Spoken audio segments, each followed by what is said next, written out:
카톡 라이브가 이제 종료돼서 이번에 카톡 운영 포맷이 문제가 많다 그래요. 지금 카카오톡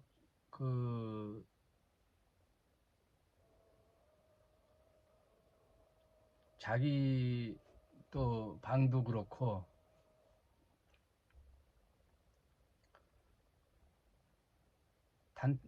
단톡방 라이브도 중지되고 아무튼 라이브에 말씀 나누고요. 또 녹화 방송 하니까 그거 올리도록 하겠습니다. 방문하신 분 댓글 좀 달아주세요.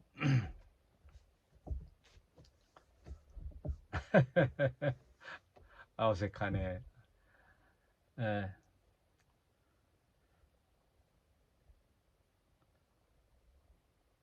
또 줌 하려면 깔고 또 사용료도 내야 되고 아무튼 제가 이게 그 라이브 방송 그 앱을 깔아 가지고 하는 거거든요.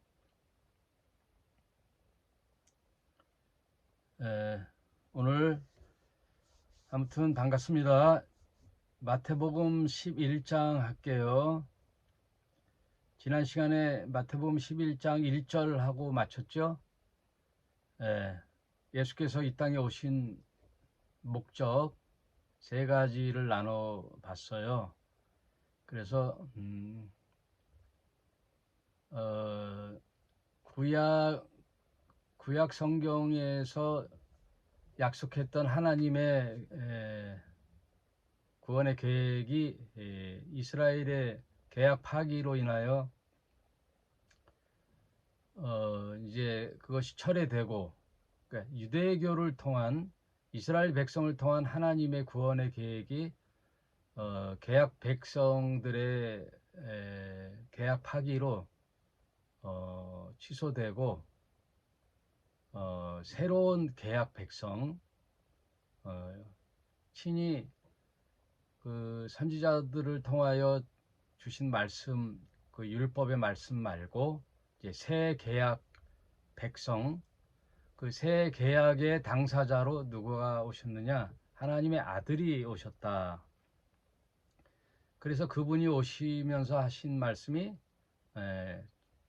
천국이 가까이 왔으므로 회개하라. 그리고 제자들을 삼으시고 그 천국 백성 헌장 새로운 계약 내용을 발표하시죠. 산에서 산상수훈이라 그랬죠. 그 다음에 제자들을 삼으셔서 천국 백성들 그 천국 운동, 하나님 나라 운동을 펼쳐 나가려면은 제자들을 삼으셔야죠. 열두 제자라는 의미는 아마도 그 제자들이 다 유대인이잖아요. 그 유대인들의 생각 속에는 구약의 백성들, 구약 이스라엘의 그 12지파를 승계하는 의미에서 12제자지, 예수님이 제자는 많아요. 12제자를 넘어서서 70인, 또 사도행전에 보면은 500문도, 거기서 성령 세례를 받은 자들은 120명, 그리고 초대교회 때 보면 베드로가 설교를 하자 3,000명, 5,000명이 회개했다 그러잖아요. 그러니까 다분히 마태복음은 마태 공동체의 기록으로서 아마도 유대인을 향한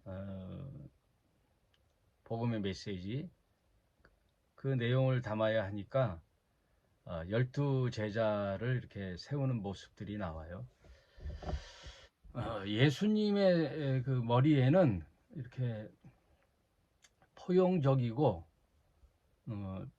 범우주적이지 이렇게 민족적이지가 않아요. 그래서 예수님의 그 신관, 예수님의 그리스도관이 굉장히 중요해요. 그러니까 신학교에 가서 제일 먼저 배우는 게 신관이죠. 하나님은 어떤 분이신가. 그 다음 기독론이 있어요. 신론, 기독론. 그 다음에 교회론, 성령론, 또 종말론, 이런 것들이 그 조직신학이죠. 거기서 가장 중요한 게 하나님은 어떤 분이신가, 신론, 그 다음에 그리스도, 기독론. 그리스도라는 표현의 한자 표기가 기독이죠. 기독교라는 말이 그리스도교를 말하는 거죠. 기독론. 예수는 어떤 분인가. 그게 굉장히 중요한 거죠. 그런 것들을 배워서 나는 크리스찬인가 라는 정체성이 확립된 후에 전도를 나가야 돼요. 하나님이 누구고, 그리스도가 누구시고, 구원이 뭔지, 교회가 뭔지, 예배가 뭔지 알고 나서 그 도를 전해야지. 아무것도 모르고 그냥 전도 나가서 예수 믿으면 구원받아요, 맨 그런 소리만 하잖아요. 그래서 어떤 사람이 질문하면 대답도 못하죠. 그래서 오늘 마태복음 11장은 제자를 세우시고 이제 전도를 보내는, 그래서 마을로 저 마을로 회당으로 부지런히 예수께서는 제자들을 데리고 전도를 나가고, 밤에는 모여 하나님 나라의 말씀들을 나누는 거죠. 낮에 그런 하나님 나라의 말씀을, 천국 복음을 전했으면 제자들도 저게 무슨 뜻일까 궁금하잖아요. 그럼 저녁 때 모였을 때 그것을 풀어주지요. 그러니까 3년 6개월 동안 같이 먹고 숙식을 한 거예요. 숙식. 동가식, 서가숙. 그러니까 동쪽에서 먹고 부지런히 서쪽 가서 주무시고, 그 밤에 모여서 도란도란 하나님 나라의 이야기들을 풀어주시죠. 근데 오늘 11장 2절부터는 이제 누가 등장하냐면 세례 요한이 등장합니다. 세례 요한. 세례 요한이 옥에 갇혔죠. 그래서 이 세례 요한이 의문이 든 거예요. 과연 내가 그리스도라고 얘기했던 예수, 나사렛 목수 예수가 자신은 물로 세례를 주지만 장차 내 뒤에 오실 그리스도 메시아는 성령으로 불로 세례를 주실 분이다 라고 소개했잖아요. 그래서 나사렛 예수가 세례를 받으러 올 때 하늘에서 음성이 들려 이는 내 사랑하는 아들이요 내 기뻐하는 자라 라는 신호가 떨어지니, 아, 이분이 그리스도구나 라는 시그널이 이제 온 거예요. 세례 요한이. 그래서 자신을 따르던 제자 중에 나는 준비하는 자요 진짜 그리스도는 저분이다 라고 해서 예수님의 제자 중에 안드레와 다른 제자들, 대체로 그 당시에 제자들의 다수가 에센파라는 이야기가 있죠. 에센파. 요단강 근처에서 그런 회개 운동을 했던 세례 요한파들, 그 파들이 SNF파, 그 그 요한의 제자들 몇몇이 또 예수님을 찾아와 제자 되기를 청하고 그랬죠. 그런데 요한이 이제 의문이 든 거예요. 자기가 소개했던 그리스도가 자기가 생각했던 그 메시아관 이것하고 지금 예수가 하는 행동과 말들이 다르다는 느낌을 받았죠. 왜냐하면 세례 요한의 그 메시아관이 있었거든요. 그게 어디에 있냐면 마태복음 3장에 이미 소개했죠. 마태복음 3장 4절에 요한은 약대 털옷을 입고 머리에 가죽띠를 띠고 음식은 메뚜기와 썩청을 먹었더라. 그러면서 그가 하는 말이 8절 그러므로 회개에 합당한 열매를 맺고 속으로 아브라함이 우리 조상이라고 생각하지 말라. 내가 너에게 이르노니 하나님이 능히 이 돌로도 아브라함의 자손이 되게 하시리라. 이건 엄청난 얘기예요. 네. 민족 종교에 사로잡히지 말라 이거예요. 뭐 이 얘기 또 할 얘기가 많은데 일단 넘어가야 되겠어요. 세례 요한의 그리스도관을 한번 볼게요. 하나님이 보내는 그리스도는 이런 분이어야 된다는 생각이 있었어요. 세례 요한에게 있어서 10절에 이미 도끼가 나무 뿌리에 놓였으니 좋은 열매를 맺지 아니하는 나무마다 찍어 불에 던지우리라. 완전히 엄청난 심판론이죠. 예. 도끼를 들고 오신다 이거예요. 그분이 오시면 열매 맺지 못한 모든 자들을 마치 그 나무를 잘라 그 가지들을 모으면은 불쏘시개잖아요. 불에 태우듯이 12절에는 또 뭐라고 나오냐면 손에 키를 들고 자기 타작마당을 정하게 하사 알곡은 모아 곡간에 들이고 쭉정이는 꺼지지 않는 불에 태우리라. 첫 번째 이미지는 도끼죠. 도끼를 열매 맺지 않는 나무를 찍어서 불에 태우는 심판. 두 번째 얘기는 뭐예요? 곡식 얘기죠. 키 알죠, 여러분? 키질 이렇게 예전에 그 아이들 시골 가면 아이들이 오줌 싸면은 그 키를 머리에 얹히고 가서 소금 얻어오라 하는 거 키 알죠? 키 곡식을 이렇게 흔들면 알곡은 안으로 나오고 쭉정이는 바람에 이렇게 밖으로 나가요. 그러면 쭉정이들이 껍데기들을 모아서 나중에 불을 지르지요. 이 말은 뭐냐면 세례 요한의 그리스도가는 심판자다 이거. 심판 곧 그것은 아마도 유대주의적 관점의 메시아관이죠. 지금 로마의 압제에 있는 이 상황에서 하나님이 민족의 메시아를 보내서 이스라엘 역사의 가장 찬란했던 왕조가 다윗 왕조죠. 다윗 왕조를 복원하여 로마로부터 해방되고 그리스도가 등극하여 이 세상을 통치하는 아주 임박한 종말론. 도끼가 이미 나무의 뿌리에 다다랐다.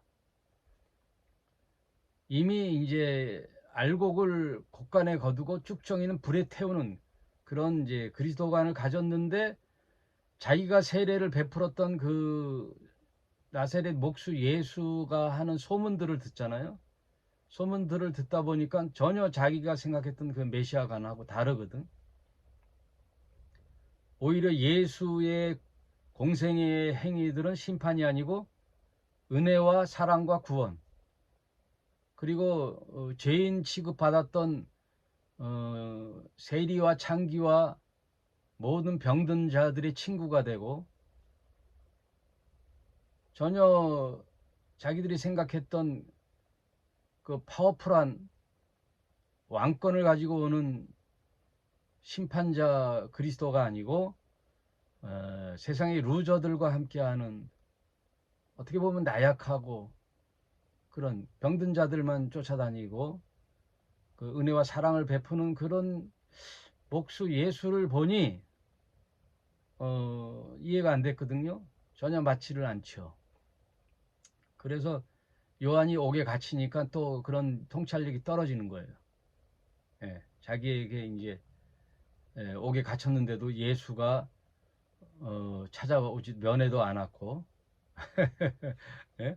곧 풀어준다라는 어떤 약속도 없고, 이게 뭐야 하고, 인간은 다 똑같죠. 아무리 세례 요한이라 할지라도 이제 옥에 갇히고 또 자신의 운신이 약하다 보니 또 흐려지죠. 흐려진 것도 있지만 원래 그 세례 요한의 그리스도가는 이제 그런 거예요. 심판론자. 근데 예수의 사역의 내용들은 심판이 아니고 잔치죠. 잔치. 하나님이 베푸시는 잔치. 그리고 요한복음 3장, 여러분이 너무나도 잘 아는 요한복음 3장 16절에 보면 이제 하나님이 세상을 이처럼 사랑하사 독생자를 주셨는데 그 그리스도는 저를 믿는 자마다 멸망치 않고 영생을 얻게 하는, 그리고 하나님이 이 세상에 그 아들을 보내신 이유는 세상을 심판하려 하심이 아니요 저로 말미암아 세상을 구원받게 하시려 하심이니라. 그러니까 이 구원관 그리고 신관, 신론, 그리스도론, 이게 굉장히 중요해요, 여러분. 제가 누누이 강조하는 게 뭐냐, 우리가 신앙생활 할 때 가장 중요시 여기는 거에 대한 정의를 이해해야 돼요. 예배론, 예배가 뭔가 그 개념을 이해해야 돼요. 성경적으로 완전히 이해해야 보여요. 참과 거짓이 보여요. 네. 지금 대한민국 개신교의 예배관은 완전히 잘못된 거예요. 그러니까 맨날 건물에 모여서 기도하고 통성기도하고 방언하고 찬양하고 예배하고, 이런 예배관이 전통적으로 내려오는 신학교의 가르침에 따르는 거란 말이에요. 전통에 따르는 예배관. 성경은 그런 예배관이 없거든요. 그러니까 예배의 개념을 이해하는 거예요. 그게 굉장히 중요한 거예요. 그리고 교회란 무엇인가, 교회의 개념을 이해해야 앞으로 내 신앙을 어떤 행동을 하고 그런 개념 정리가 되는 거예요. 개념 정리. 우리가 성경 공부하는 이유도 그런 개념 정리를 위한 거예요.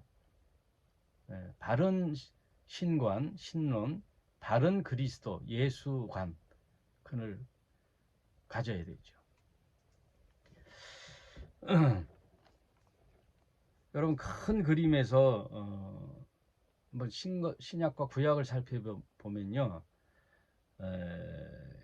구약은 신명기 8장에 있다시피 하나님께서 내 백성을 왜 광야 40년 동안 유리하고 방황하게 만드셨는가. 약속의 땅 가나안 땅은 바로 일주일이면 갈 수 있는 거리에 하나님이 계약을 맺은 이스라엘 백성을 광야에서 왜 1년을 시내산에서 율법을 가리키고 또 십계명을 주면서 40년을 돌게 하셨는가. 그 의도는 뭐냐, 그들이 참 하나님을 믿는지 아니 믿는지를 보려 하심이에요. 보려 하심. 보이지 않는 신을 자신들이 살아가는 이 보이는 세계 속에 계명을 줄 뿐, 그 계명을 잘 지키는지 안 지키는지를 보려 하는 거예요. 믿음을 보는 거예요. 그래서 행동의 주체자는 인간들이에요. 인간들. 하나님이 율법을 주고 그 율법을 잘 지키는지 안 지키는지 보는 행동의 주체자는 그 인간들이란 말이에요. 원래 그 에덴 동산을 만들고 모든 동산에 있는 과실은 내 임의대로 먹되 동산 중앙에 있는 두 나무가 있어요. 두 나무. 한 나무가 아니에요. 동산 중앙에 있는 두 나무. 하나는 선악을 알게 하는 선악과 나무, 하나는 생명나무 열매의 나무. 그것을 준 이유는 뭐냐? 아담이 내 계명을 잘 지키는지 안 지키는지 보려 하는 거예요. 하나님이 먹게 하시고 먹지 말게 하시고 그게 아니에요. 다 행동의 주체자는 자유의지를 가진 선택권은 인간에게 주셨단 말이에요. 인간에게. 그것이 믿음이에요. 그래서 인류를 대신하는 아담이라는 아담이란 말은 맨카인드가 들어있잖아요. 에덴 동산에 있는 아담은 아담인 동시에 맨카인드, 인류지요. 인류가 하나님의 명령을 저버리고 선악과 열매를 따먹듯이 하나님이 그런 심벌을 주시고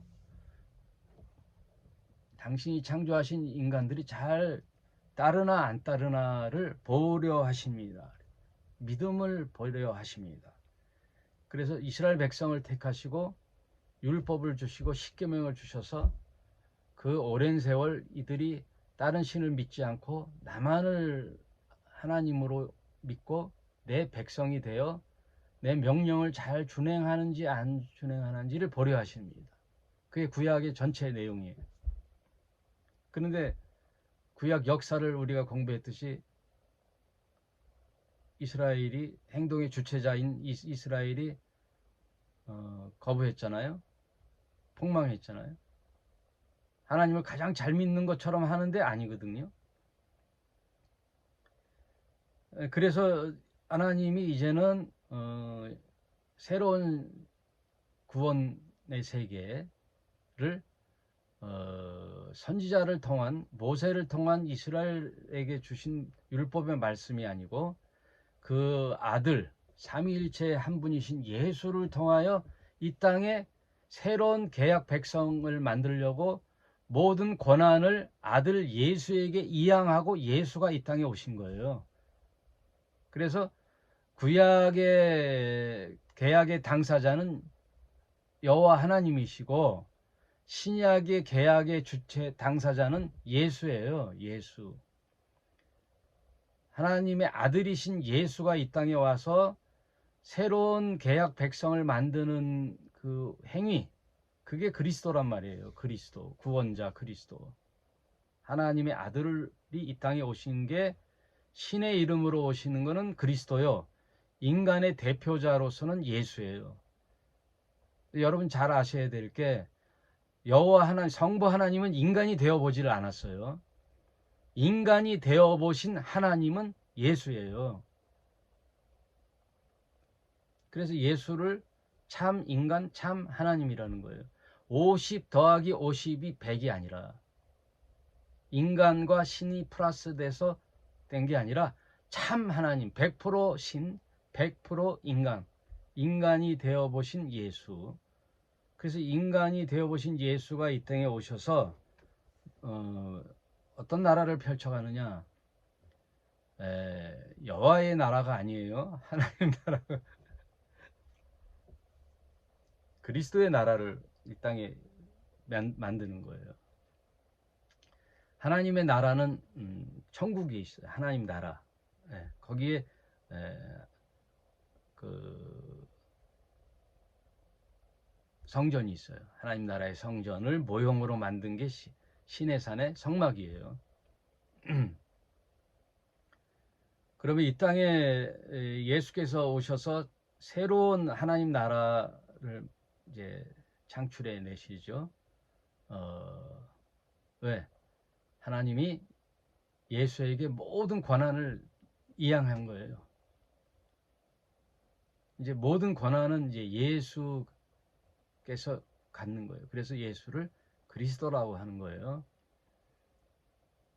그래서 이 땅에 오셔서 만든 제자들을 통하여 새 계약 백성의 내용들이 그동안 우리가 배워왔던 산상수훈들, 마태복음 5장, 6장, 7장, 그 계약 백성과 계약을 맺으면서 주신 새로운, 어떻게 보면 계명이 율법이죠. 모세에게 줬던 율법이 아니고 더 확장된 예수께서 주시는 그 하나님 나라의 규범, 새로운 백성의 규범, 그게 산상수훈이에요. 산상수훈. 예수가 펼쳐나가는 하나님의 나라 운동은 잔치예요. 잔치. 이스라엘 백성에 국한된 민족적 구원론이 아니고 온 세계에 열리는 하나님 나라 운동은 잔치예요. 그래서 잔치에 초대하는 거예요. 그래서 전혀 이 관이 틀린 거예요. 예수의 세계관과 유대교의 세계관, 또 제자들과 바울의 세계관이 또 달라요. 예수님의 제자들과 바울의 가치관과 그들의 세계관은 임박한 종말론이에요. 임박한 종말론. 유대인들도 다 그렇게 믿었어요. 초대교회는. 곧 예수 그분이 다시 오신다. 종말이 가까웠다. 그러니 뭐 먹고 살라고 막 애쓰냐. 예수께서 이제 금방 오시는데. 그래서 초대교회 사도들의 발 앞에 내 재산이 자기 것이 아닌 양 가지고 와서 사도들의 발 앞에 놓는 그 저변의 그 생각이 임박할 종말론이 있기 때문에 쌓아둔 재산이 뭔 필요해요. 다음 세대에 내 자식들에게 잘 먹고 잘 살라고 주는 재산이 필요 없다 이거예요. 지금 당장 곧 예수님이 오시는데 그만큼 그 사관이 중요하단 말이에요. 아시겠어요? 네? 사관, 개념. 근데 예수님은 그런 사관이 없어요. 세계관이, 역사관이. 예수님의 역사관과 세계관과 가치관은 이 땅에 있어요. 이 땅에. 죽고 저 세상에 있는, 물론 있지만 예수님의 가치관은 당장 이 땅에 있단 말이에요. 이 땅에. 그리고 종말론은 먼 후대에 있는 거예요. 먼 후대에. 그래서 마태복음만 해도 28장의 그 방대한 내용이 3분의 2 이상 80%가 이 땅에 이루어지는 하나님의 나라를 설파하셨지, 종말로는 마태복음 24장 25장 그것도 임박한 게 아니고 먼 장차 먼 훗날,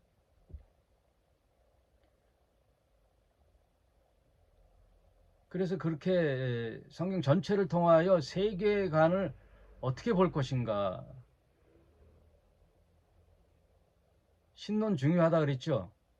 그럼 여호와 하나님의 신론과 그리스도관하고는 다르잖아요.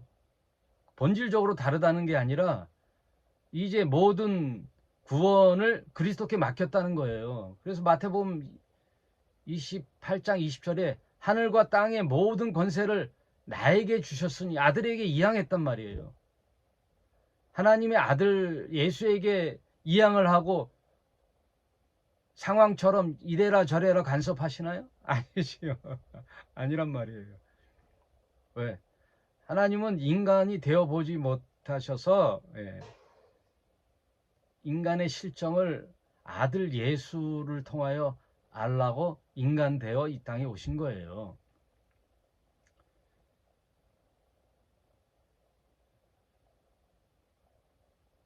여러분, 신이라는 분은 모든 것을 다 아시는 분이 아니에요.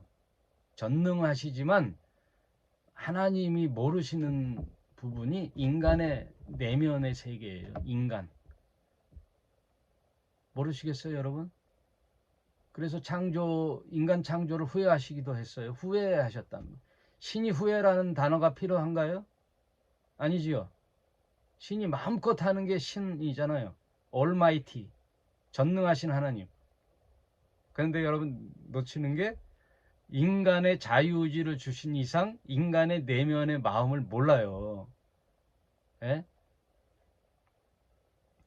그래서 광야 40년을 왜 돌게 했느냐? 저들이 나를 다른 우상 말고 다른 신 말고 나 여호와 하나님과 계약 맺은 것을 기억하고 나를 믿나 안 믿나를 보려 하심이에요. 전능하신 신이 그걸 뭘 보러 다 아셔야지. 인간의 주관적인 주체적인 자유 의지에서 오는 행동을 모른단 말이에요. 그 믿음이라는 전제가 뭐냐면요, 주체가 인간에게 줬다는 거예요.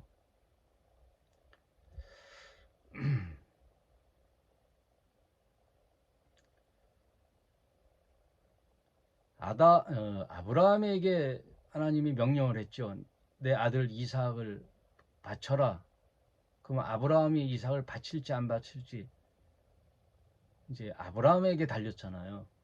그러니까 모리아 산에 올라가서 아들을 결박하고 단도를 들어 아들을 이제 죽이는 제물이 되니까 죽이려고 그러니까 다급하신 하나님께서 음성이 들리죠. 아브라함아, 아브라함아, 멈춰라. 다급하신 거잖아요. 멈춰라. 내가 나를 청종하는지 알았노라. 내 백세에 얻은 아들보다 나를 신뢰하고 믿는지를 비로소 알았노라. 비로소 알았노라.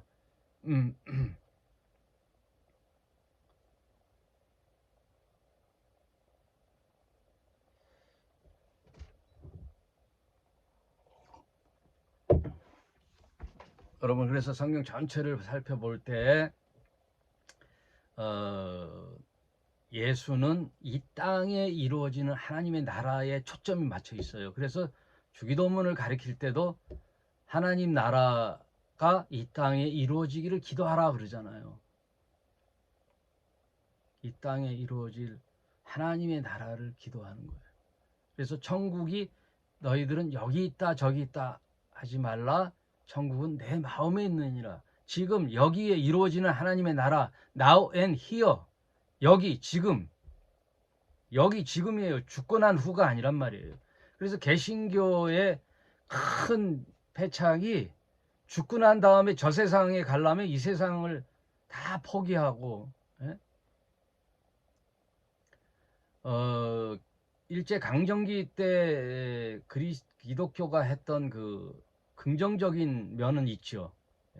그 고달픈 이 세상의 삶 속에 예수를 믿어 비록 이 세상은 흑암의 세상에 그 고달픈 인생을 살지만 예수를 믿고 믿어 저 세상에서는 행복하고 편안한 천국에서 살리라 하는 희망을 준 긍정적인 면은 있지만 예수가 전한 하나님의 나라는 이 땅에 갈등과 흑암과 조장과 폭력으로부터 이 땅에 이루어지는 하나님의 나라, 그것을 펼쳐나가는 하나님 나라 운동 하신 분 예수의 세계관을 이해하셔야 된단 말이에요. 전혀 다르잖아요. 우리는 예수님을 믿어야지 목사를 믿어서도 안 되고 오랜 전통으로 내려왔던 기독교의 역사과 정통, 교리 이걸 믿어서는 안 된단 말이에요. 그 중에 장점도 있지만 거기에 매몰돼서는 안 된단 말이에요. 맨날 그 손가락 그 얘기를 하잖아요. 손이 저 달을 지시하잖아요. 이렇게 손가락으로. 근데 사람들은 이 다 손에 매여 있는 거란 말이에요. 손만 본단 말이에요. 손이 가리키는 저 달을 봐야 되는데 예수를 증거하는 목사들의 그 의미를 결국 예수를 봐야지 왜 목사를 봐요. 너무나 목사 의존도가 심해요. 오늘날 개신교가 너무나 목사 의존도가 심해. 목사님, 우리 목사님, 내 인생은 저 목사님 때문에 변화해. 무슨 놈의 목사가 뭐 똑같은 인간들 다 변해요. 목사 신뢰할 인간이 못 된단 말이에요. 예? 다 변하고 다 이기적이고 다 탐심이 숨어 있고 그렇게 당해 보고도 몰라요? 예? 당하고 당해 봐도 똥인지 된장인지 밟아 봐야 하는 거예요? 목사 우리 목사님. 그래서 자기 이름 내걸고 하는 목사들 보면 다 의심스러워. 자기 이름. 또 어떤 사람은 뭐 김베드로, 박요한 자기 본명 놔두고 다 무슨 베드로, 무슨 바울, 최바울 목사. 예? 누구 그 유명한 교회 큰 교회 목사 있죠? 조 데이비드. 데이비드가 누구예요? 다윗이란 말이. 그래서 어느 날 갑자기 조다인 목사래. 그랬어. 아이고야. 자기 이름 낸단 말이에요. 인간의 본성의 속성은요, 자기 이름을 드러내는 거예요. 내가 했는데, 이 공동체, 이 교회, 내가 눈물로 세운 개척교회인데, 어? 내 전 재산 넣어서 했는데, 큰 교회 되다 보니, 투자가 이제 생각나는 거잖아요. 맨 처음에 내 아파트 팔아서 했는데. 그러니까, 은퇴 전별금으로 아파트 해줘야지. 물가 상승비에 비례해서. 에? 아유, 인간들은 저를 포함해서 다 똑같아요. 에? 뭘 돌아보니 산천은 우구한데 인거는 간데 없다. 그런 하소연을 할 필요가 뭐가 있어요. 에? 무익한 종이 했을 뿐입니다 하고 해가 지는 그 뭐예요? 노을이 아름다운 이유가 뭐예요? 노을이 아름다운 이유가 뭐예요? 아무 소리 없이 조용히 그것도 아주 짧게 사라지는 거예요. 은퇴할 나이면 빨리 은퇴하고 사라져야 되는 거예요. 여러분 개신교에 아주 훌륭하신 유명 목사님 한 분 계셨어요. 예? 이름만 대면 다 아는데 여기는 공개돼서 뭐 이름까지 얘기할 건 없고 그분이 마지막 퇴임 은퇴 설교에 뭐라 하냐면 나를 잊어라 그랬거든요. 내 이름 석자를 잊어라. 그리고 대한민국에서 가장 골짜기 사람이 드물게 살고 가장 땅값이 산 그곳에 내려가 여생을 보내리라. 멋있잖아요. 근데 요새 틀면 맨 유튜브에 나와.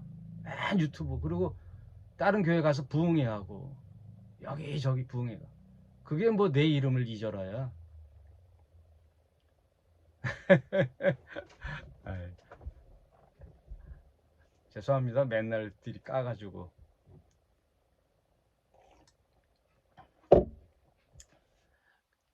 다 사람 욕심에 사로잡혀가지고 개신교가 이렇게 되는 거예요.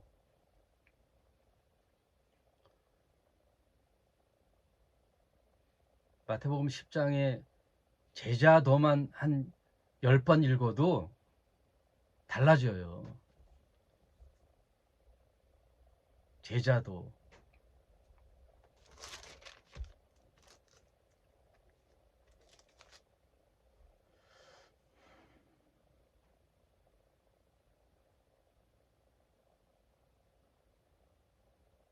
예수께서 제자들에게 차라리 이스라엘 집에 잃어버린 양들에게 가라. 잃어버린 양. 집에 있는 양과 또닥또닥거리면서 그 연예인 코스프레 하지 말고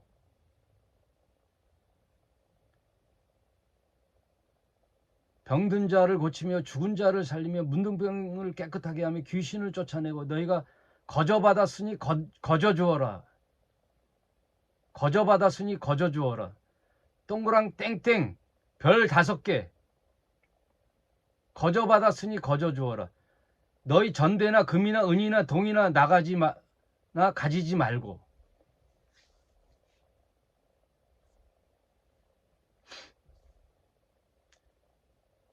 여행을 위하여 주머니나 두벌 옷이나 신이나 지팡이를 가지지 말고. 여러분, 그 팔레스타인 땅의 그 겉옷은요 엄청난 재산적 그 목록이에요. 재산 1호예요. 겉옷. 겉옷이 추위와 더위를 막아주고 그 척박한 환경에 견딜 수 있는 이 겉옷이 밤에는요 이불이 될 수 있어요. 그래서 재산 목록이 들어간단 말이에요. 그러니까 두벌 옷을 갖지 말라 그 말이에요. 네? 내가 아시는 목사님은요 양복이 한 100벌 돼. 양복이 100벌. 그래 권사님이 우리 목사님 양복 한 벌 해줘야지 하면 100벌이 있는데도 맞춰주면 가요. 양복 맞추러.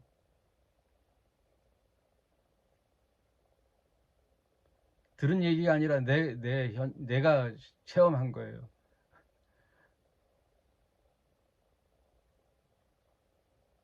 양복. 그분은 전혀 이런 말을 고민을 안 해본 거지. 이런 말씀에 대해서. 예? 고민을 안 해본 거잖아요.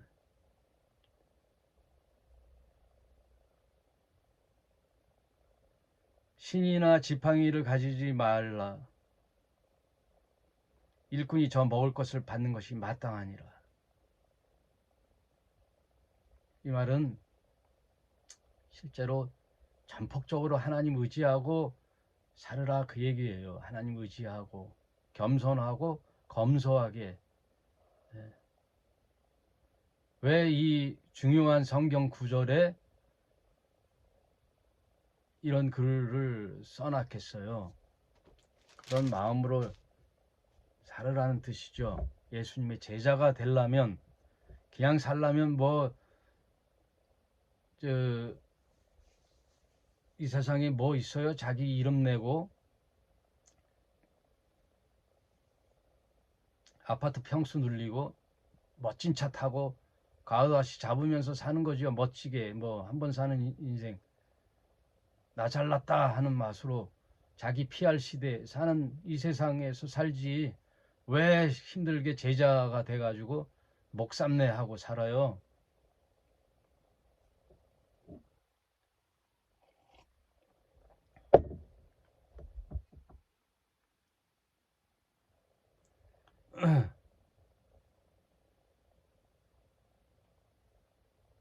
그래서 이제 요한이 옥에 그리스도 하신 일을 듣고 의심이 나서 제자들을 보내어 예수께 여짜오되 오실 그이가 당신이 오니까 우리가 다른 일을 기다리오리까.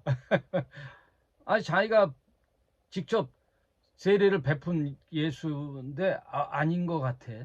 그래서 다른 사람인가 하고 의심이 간 거지요. 그러니까 예수께서 그 제자들 이제 요한이 제자를 보냈으니까 제자들에게 그런 얘기를 들으니까 예수께서 가라사대 너희가 가서 듣고 보는 것을 요한에게 말하라. 소경이 보며 안전뱅이가 걸으며 문둥이가 깨끗하게 받으며 귀머거리가 들리며 죽은 자가 살아나며 가난한 자에게 복음이 전파된다 하라. 이 얘기는 이사야서 35장에 있는 말씀을 그대로 인용하는 거예요. 여러분, 예수님은요 마귀와의 논쟁 속에서도 그 신명기에 있는 세 가지 다 신명기에 있는 거예요. 네, 사람이 떡으로만 살 것이 아니요 하나님의 입으로 나오는 모든 말씀으로 살 것이라. 그게 다 기록되었으되 다 말씀을 근거로 하여 자신의 정체성을 드러내는 거예요. 앞으로 하나님의 아들이라는 그리스도가 이 땅에 오셔서 엄청난 표적이 나타날 텐데 이런 일들이 일어난다는 거예요. 소경이 보며, 소경이 본다는 것은 창세일에 소경이 눈 떴다는 얘기가 없거든요. 이거 엄청난 일이거든요. 안전뱅이가 걸으며 문둥이가 깨끗이 하게 받으며 귀머거리가 들으며 죽은 자가 다시 살아나며 가난한 자에게 복음이 전파된다. 이건 뭐냐? 흑암의 세상의 증상들이 이렇게 고달픈 인생들을 사는 이 흑암의 세상 속에 빛으로 오신 예수님이 오시니까 이런 표적들이 일어난다는 거예요. 네? 정치적으로 정치 수뇌부들을 압제하고 다 몰락시키고 하나님의 아들이 왕으로 등극하여 로마를 쳐부시고 세상을 점령하는 그런 정치적 메시아가 아니라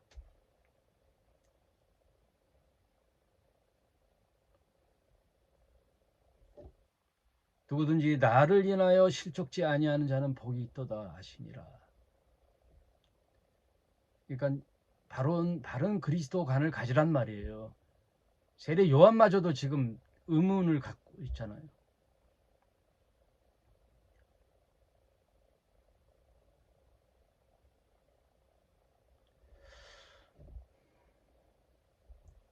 지금 유튜브에 가짜 뉴스들이 무지하게 나와요. 네? 가짜 뉴스들이 많잖아요. 뭐 트럼프가 우리나라에 오면 어떤 상황이 벌어질 것이다. 뭐 네?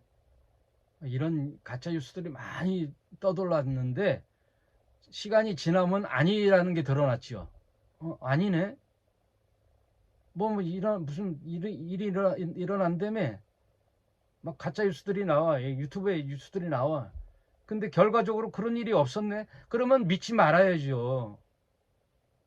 여전히 또 믿고 있어. 네?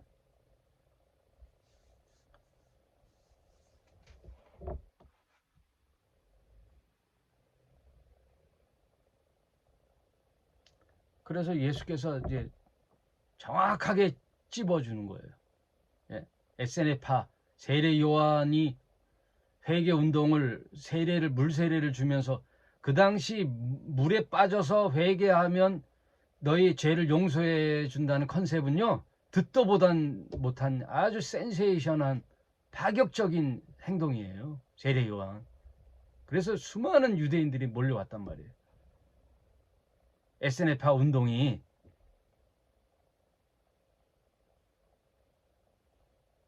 그런데 왜 나갔냐고 이제 반문하는 거예요. 예수님이. 너희들이 왜 광야에 나갔냐.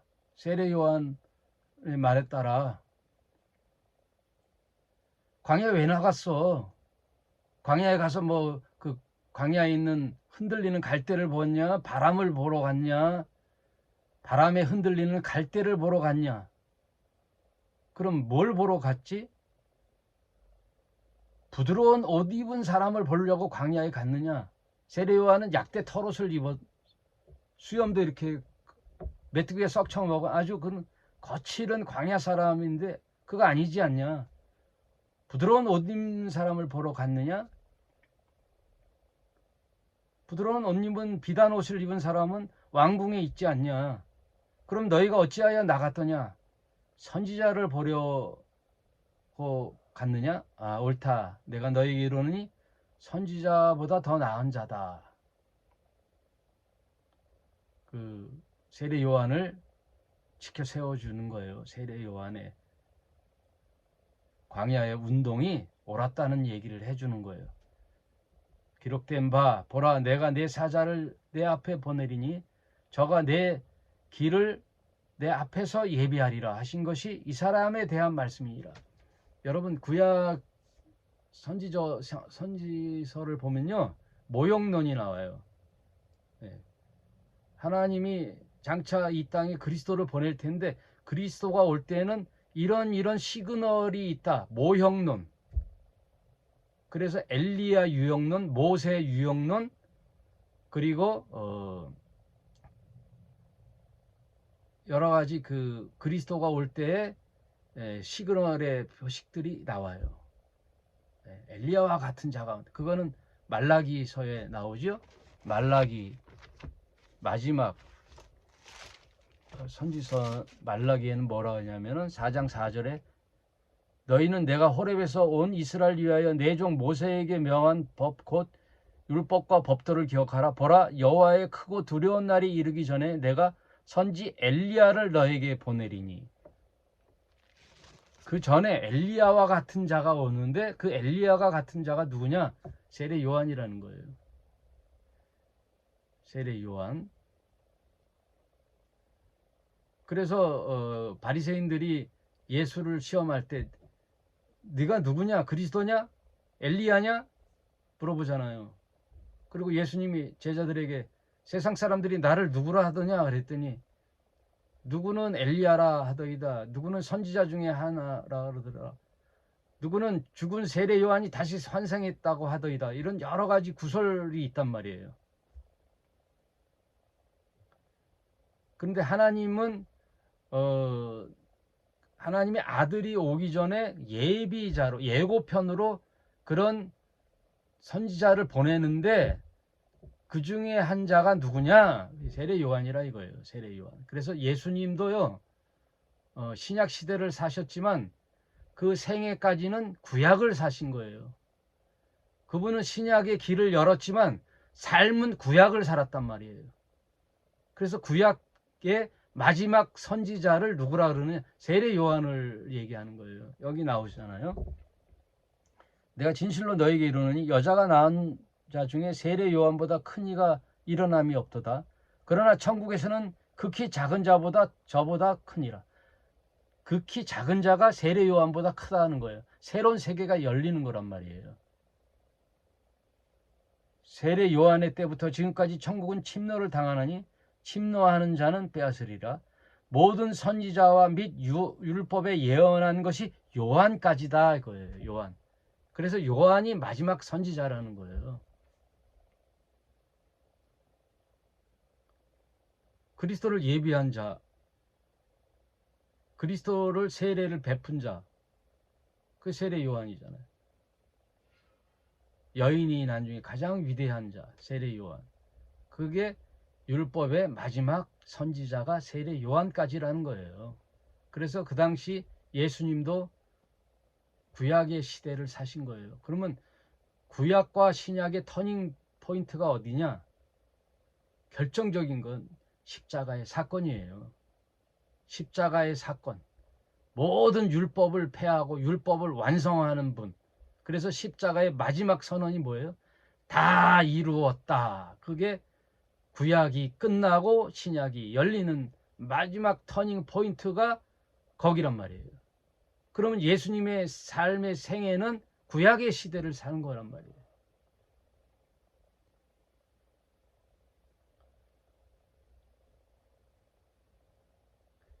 그래서 예수님이 다 이루었다 하니까 그때 비로소 뭐가 끝났어요?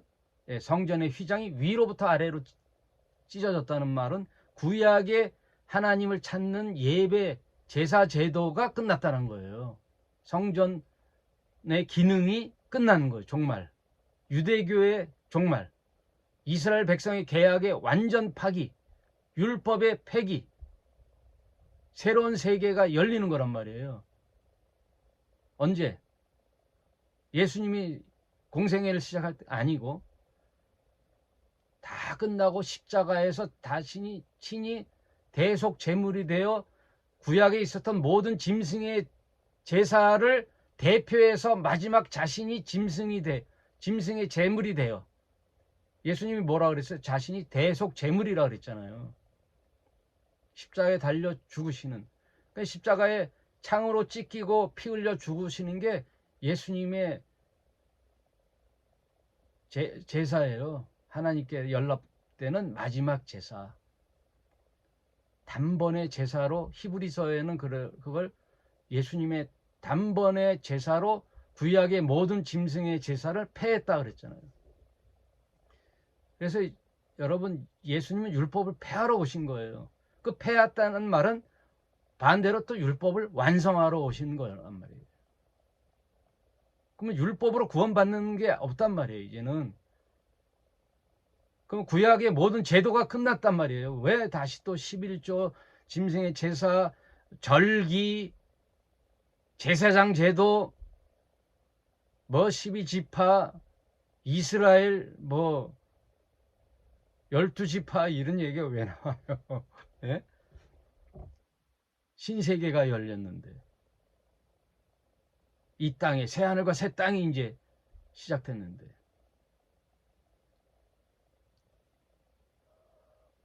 심판을 오로지 예수님이 다 뒤집어 썼는데 예수님이 심판을 다 뒤집어 쓰신 거예요. 그래서 계약 백성들에게는 이젠 평안을 주노니 내게 있는 평안을 너에게 주노라. 그래서 부활하신 예수님이 처음 제자들을 만났을 때 했던 액션이 뭐예요? 평강이 너에게 있을지어다. 이제 새로운 세계가 열리는 거란 말이에요. 그러면 새로운 세계의 교회 시대가 열렸는데 온 인류를 향한 교회 시대가 열렸는데 그 일은 누가 해요? 예수가 하시는 게 아니란 말이에요. 예? 예수가 임무 끝나고 이제 승천한단 말이에요. 그러면 그 예수님이 해놓으신 일들을 승계해서 바톤 터치를 해서 하실 분은 누구예요? 성령이란 말이에요. 성령. 이런 세대의 변화를 모르면요, 맨날 구약에 가로 잡혀가지고요, 구약이 어쩌고 저쩌고 구약 때 이래고 뭐 하나님 말씀이 이랬다, 이상한 헛소리들을 하는 거란 말이에요. 세대가 이렇게 변해가는데, 그리고 예수님의 살았던 삶 속에도 구약 시대였기 때문에 뭐 예수님도 11조를 해라 마라, 뭐 구약에 사셨으니까 그런 말씀을 하시는 거란 말이에요.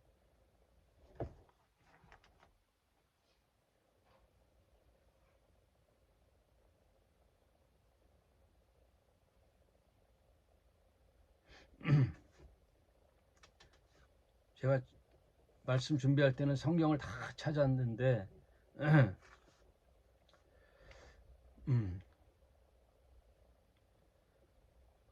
하나님이 이스라엘 백성을 통하여 주신 율법은 이제 아니에요. 본질은 살아있지만 의미, 새로운 시대의 주인은 예수예요. 예수가 주신 새로운 법의 규정 따라 그 따르는 자들이 예수의 제자라는 뜻이에요.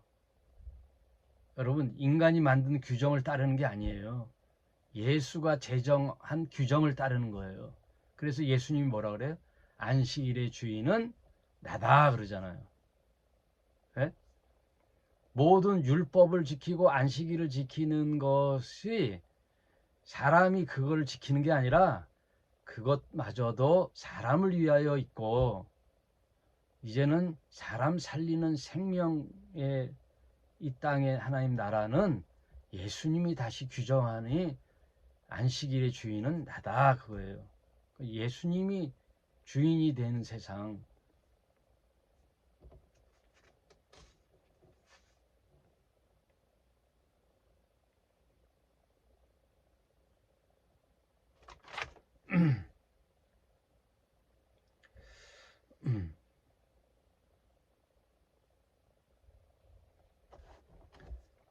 그러니까 세례 요한을 통하여 우리가 배울 수 있는 거는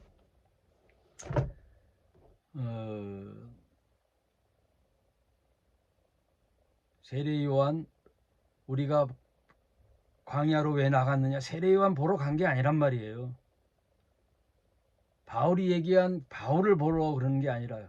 교회의 교리나 목사들을 말씀을 지나 누구를 봐야 되느냐? 예수를 바라는 거예요. 예수. 저와 여러분 누구의 사람의 제자가 아니란 말이에요. 예수님의 제자니 예수님의 말씀을 계속 곱씹어 보란 말이에요. 목사님들의 말은 참고로 하되 이 말이 맞는지 틀린지를 예수님의 말씀에 분석해서 예수님 말씀에 초점을 맞추라는 얘기예요.